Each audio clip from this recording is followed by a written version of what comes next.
The first part was a slog. The book is 1,000 pages. I had to go and find chapter summaries just to read them in advance and kind of prepare myself. In March, I read one book, and that was Don Quixote.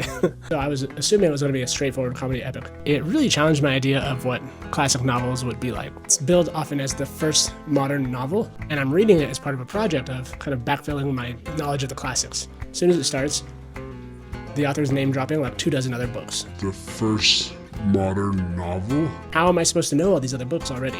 The narrator is a character, and he's writing directly to you, the reader, and saying, I'm telling you the story of a guy in my hometown based on this book that I'm reading. And then in chapter 8 or 9, he's in the middle of a little episodic story, and he says, oh, well, and that's everything that book had.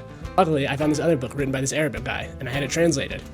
And for the rest of the book, as he's telling you the story about Don Quixote, he characterizes that historian in a bunch of different ways. So you have the character of the narrator and the character of the writer coming from a translated book. And as soon as it starts, there's all these other books. And it really kind of showed me, every time you're reading something, you're also reading things in conversation with other things. I really enjoyed Don Quixote. I'm not gonna lie, it was really hard to start.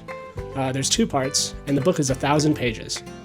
And the first part was a slog. I had to go and find chapter summaries just to read them in advance and kind of prepare myself.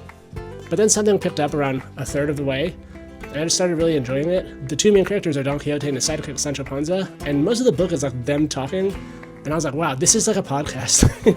It's just 2 bros kind of bullshitting about life, and over the course of the book, they change one another through this conversation.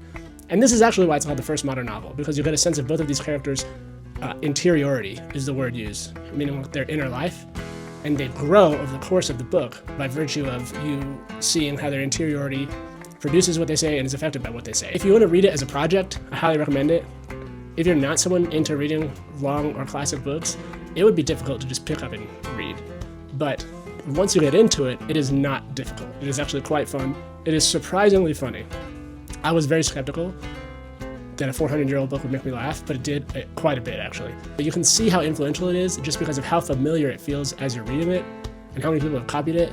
Every 2-person buddy show has shades of Don Quixote and Sancho Panza now. But that was all I read in March. It was 1,000 pages, cut me some slack. I'm really excited this month. I'm reading 2 Jane Austen books. If you've ever read Don Quixote, I'd love to hear what you think, and I'd love to know what you read in March.